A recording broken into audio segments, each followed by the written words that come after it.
Hello, my name is Josh Torres, and I'm the Director of Percussion at Center Grove High School.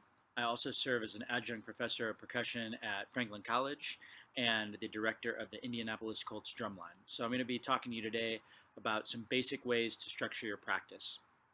I think one of the key things about practicing any instrument is developing your routine. So the routine that I wanted to talk about today was doing a little bit of everything when you practice and or warm up, right? I know that a lot of you think that you have to spend all your time on your advanced rudiments skill sets, but the reality is when you go to an audition for a high school drumline or a drum corps or an independent group, they're going to be looking at the basics, fundamentals first. So you really want to make sure that you have a true mastery of those and the way your sticks work so that you can be really prepared and make it to that next level where they start to check out your real advanced techniques, okay?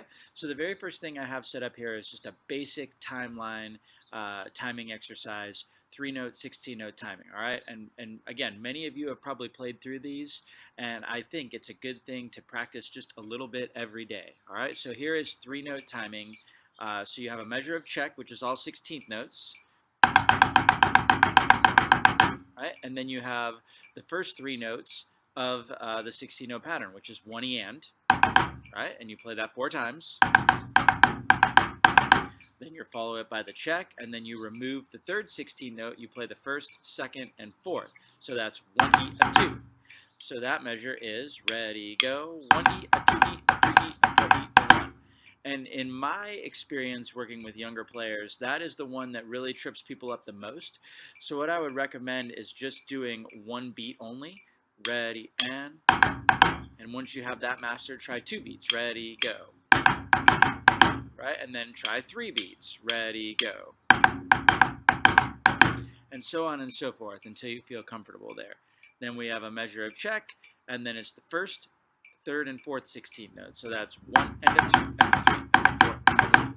And then you have the downbeat removed, just the second, third, and fourth E andas. Ready, and 1, 2, 3, 4. And I would definitely recommend, even if you're sitting down, like right now I'm sitting down outside on my back deck, and I'm still tapping my foot, especially on that pattern to help drive where that pulse is, okay?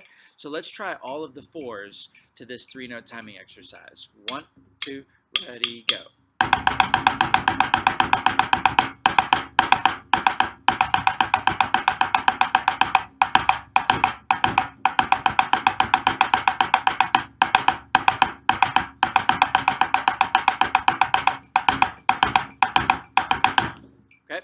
Now, I will say that in this exercise, as are with many of the exercises, it's a 4-2-1 exercise. So we just did the 4-4 part, and now what we do is we take that and we shrink it down into just 2-beat patterns. So 1, 2, right? And then the next, 1, 2, and then the next, 1, 2, and then the last pattern, 1, 2, 1, 2, okay? And because we want everything to balance out and equal out in the end, a lot of times in the 4-2-1s, we'll do our 4s once, our 2s twice, and our 1s 4 times. Typically in the 3-note timing exercise, I end up just doing the 1s 2 times just so the exercise doesn't drag on forever and ever. But a lot of them you end up doing the 1s 4 times. So that would be the more traditional way to do it. The way I have it labeled out here, we're just going to do it twice. All right? So let's go ahead though and do the 2s twice. 1, 2, ready, go. 1, 2. 1, 2. 1, 2. 1, 2. 1, 2.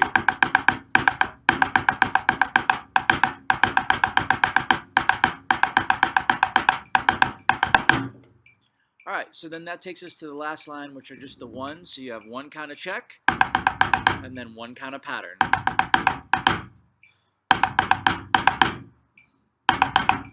And then you do that with no breaks in between. 1, 2, the last line, go.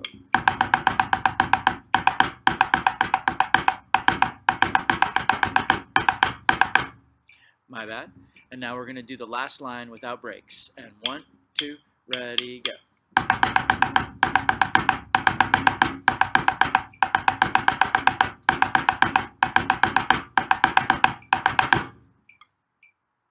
All right. So when you're thinking about what your typical drumline experience is like, you often are going to do it with eights being your first exercise, right? So this 3-note timing accomplishes all the things that eights does. It's legato strokes, right? It's getting your hands moving and rebounding, and that's the goal. But it's doing it in something that makes you think just a little bit more. Now, what if you wanted there to be a challenge and you felt like you had this mastered? What's something that you could do to take it to the next level? Well, I'm going to say this on almost all of these things, but one is you could play it faster. All right, this exercise most people play at a pretty slow and easy exercise tempo, but why couldn't we do it at 160? 2, ready, go.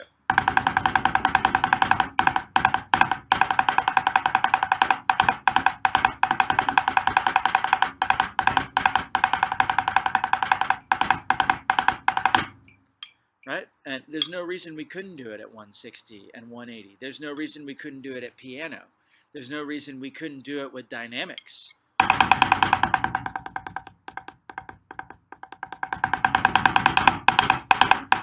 Okay?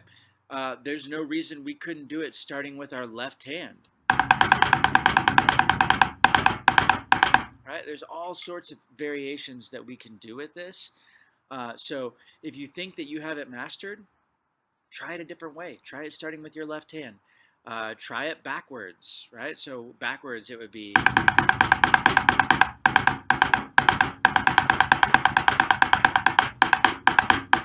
Right? And so on and so forth. You just do the fourth pattern, the third pattern, the second pattern, the first pattern. There's so many different things you can do with it to prove that you are the master of it. Okay? All right, so now we've got our our timing and legato exercise down. We're going to move into our accent exercise. Now, obviously, it wouldn't hurt to have something that really just isolates your accents, you know, such as like a bucks. But again, once you've moved past that level, the next exercise I have in here is just doing something with accents and taps, and I got triplet accent. Why triplet accent? Well, we just did a 16-note timing accent. So let's do something with some triplets, okay? So I'm going to put my metronome around 112. It's just a nice relaxed tempo, okay? And I'm going to do the first measures, which is accenting on every beat. 1, 2, ready, go. All right? Now I'm going to try the second measure where I accent on my second beat. So second partial. So that's the left hand followed by the right. It's always alternating. 1, 2, ready, go. 1, 2, 3, 4, 1. All right, and now the last pattern is going to be with the third partial. Ready, go. All right, so let's try all of the fours. 1, 2, ready, go.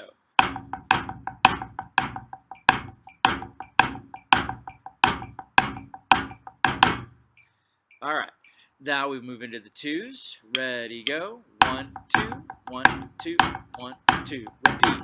2, 1, 2, 1, 2, 1.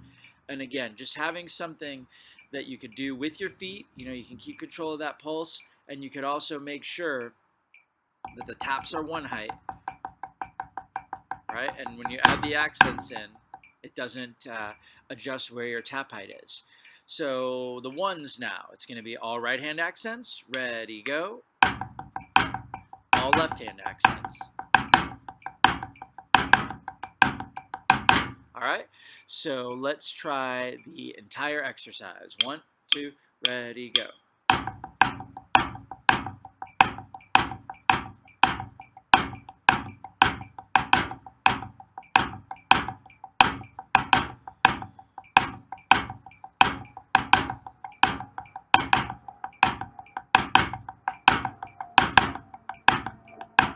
Cool. Now, you know, even me, as I'm playing this exercise here, when I stop concentrating about lining every single beat up, there are little micro rushings that I did when I got to the one pattern. So what I'm going to do to try to fix that now is, you know, I'm using the Tempo app, and on it, I'm going to add the triplet subdivision, right? And I'm going to just practice those ones again. Make sure I don't rush. Ready, go.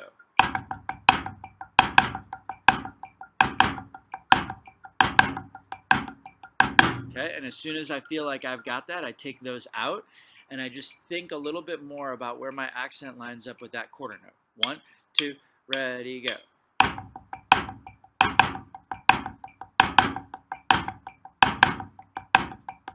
Okay, and if I really wanted to, another thing that one of my teachers had taught me to do was to play the quarter note on like the rim, right, and then find where those accent patterns are in the other hand. So you've got like,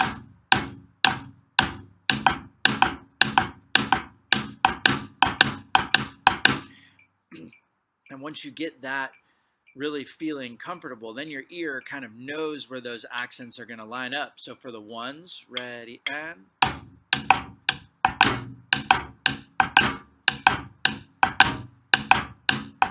now the real ones.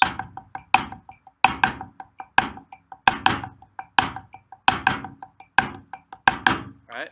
But what happens a lot of time in accent exercises, especially triplet accents, is we don't use our ears. And I'll never forget my teacher, who I just mentioned, taught me to play that exercise that way. It was Paul Rennick from when I was a student at University of North Texas. And he would always talk about how important it is to listen and to use your ears, because you can get the stickings right, but that doesn't make you get the rhythms right. To get the rhythms right, you really have to make sure you're using your ear and lining things up. And I always think about that when I'm trying to play triplet accent. That way I can remove some of those airs. A few more exercises to go.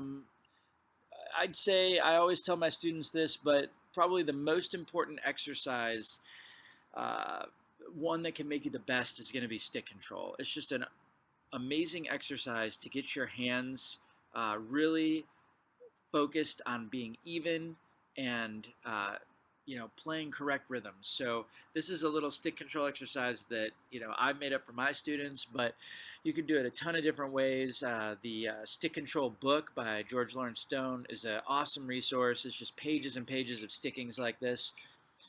But here is stick control, a measure of check, ready, go. Doubles, check, paradiddles, check, 3 rights and a left, check, a right and 3 lefts.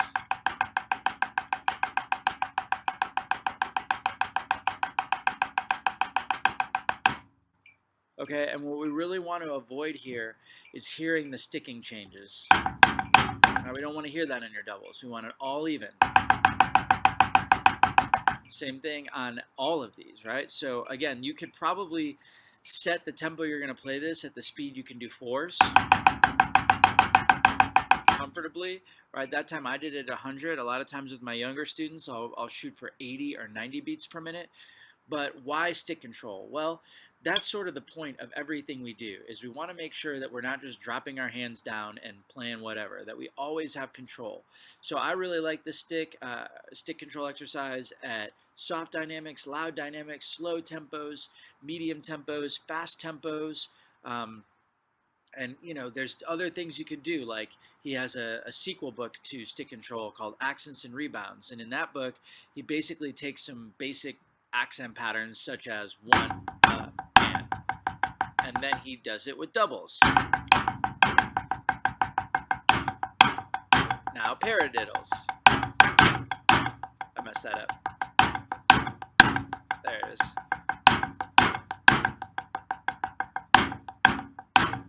All right, so you could take a basic accent exercise like 1, and then you could place it through with doubles, 3 rights and a left, a right and 4 left, or I'm sorry, right and 3 lefts, 4 rights, 4 lefts, just something that just mixes it up, changes it up. And again, we're always shooting for just even sound throughout. We're never just dropping doubles. We're always stroking everything out and having a consistent rhythm. Okay? All right, next thing I would do is some sort of diddle exercise. Whenever we work on doubles, there are 2 approaches that we could take. There is the slow double, and then there's sort of the bounce double, right? And what we're looking for is a way to kind of meld those 2 together from the slow end and the fast end. So what I like to do is, again, and this is for my younger players, so if you're a more advanced student, then obviously you're not going to need to do this, but I would take it way down to like 60 beats per minute. 1, 2, ready, go. Right? And then I might, if that was too fast for me, I might even try 50 beats per minute. Okay? And then what I would do is I would do the same exercise after I'd practiced it that way at more of a tempo where I need to let the stick bounce, where I can't just stroke it out. So maybe like 100. 1, 2, ready, second measure. Right? And I'm trying to find ways to not just let the stick drop, but also not just stroke it out, to kind of find that in-between ground of I'm using my back fingers, but I'm also letting the stick go just a little bit. So that's what we're going to need in order to have a roll that sounds really smooth, okay? So let's try this whole exercise at 90 beats per minute. It's very similar to like a 16-note accent where you just move it down 1 16th note at a time. 1, 2, ready, go.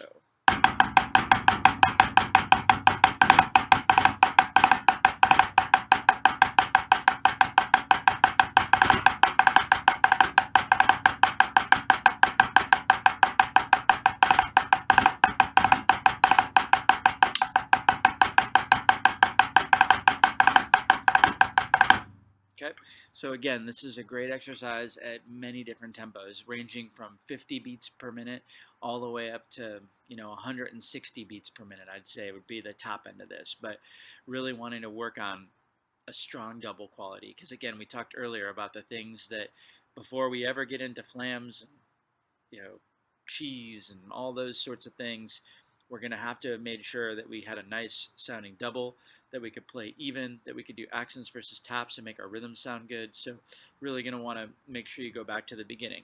All right, same thing. We keep moving skill sets, right? We had legatos, we had accents versus taps, we had stick control, we went into diddles. Now we're looking at paradiddles, okay? So in the paradiddle breakdown exercise, basically if you took a paradiddle and you broke it down to just what happened on the ones and ands, you would have doubles: right, right, left, left, right, right, left, left, right. And if you just did the first 3 notes, you'd have right, left, right, left, right, left. So this is a written out breakdown of how you put a paradiddle together from 2 notes to 3 notes to the last 3 notes, and then with accents. Okay, so let's just try the first line. 1, 2, ready, go. Right, right, left, left, right, right, all even.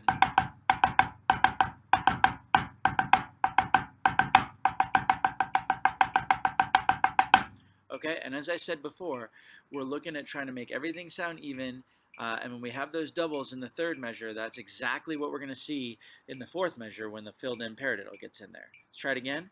2, ready, go.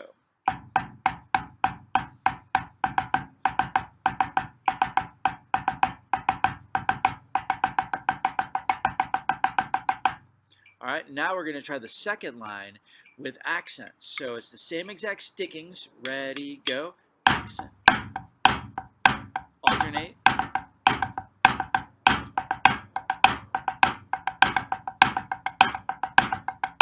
All right, so working on your paradiddles, both single-heighted and double-heighted, is really important. Now, a paradiddle becomes a bounce exercise. So now I've adjusted my tempo to 144. 1, 2, ready, go.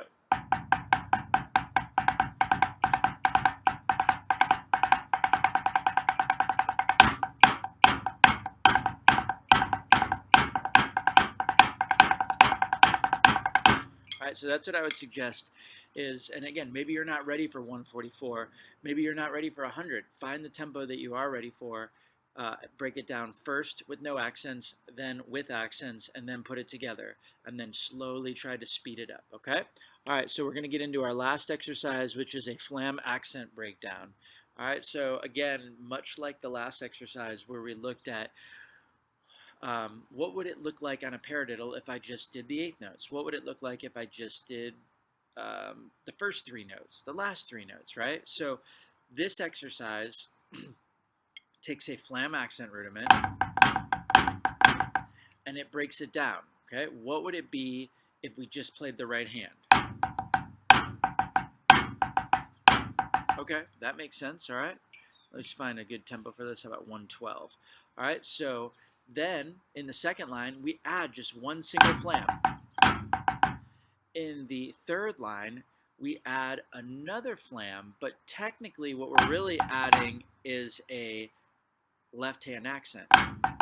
And our right hand becomes the grace note. We never stop playing this rhythm in this exercise. So when we add that flam in the third line, we still want to make sure, if I break it down slowly, flam, right, left, right, that it's still a right hand there, okay? So let's take a look at this exercise, 112 beats per minute. And again, we're really thinking about triplets the whole time. 1, 2, ready, go. Right, right, right, right. Left. Now add one flam.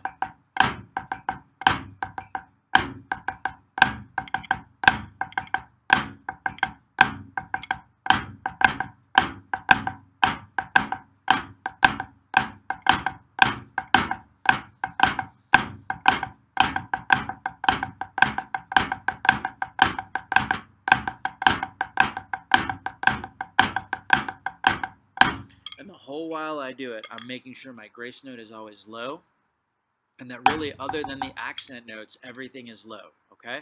I'm also trying to use my ear. I talked about that earlier. I'm trying to use my ear to make sure that I can hear my flams and that they have a nice, slightly open quality to them. We don't want to hear nothing, right? We want to hear that slight hit before. And that takes a lot of practice and a lot of time spent on being able to use your ear and adjust. Let's try this exercise one more time at a slightly quicker tempo. 1, 2, ready, go.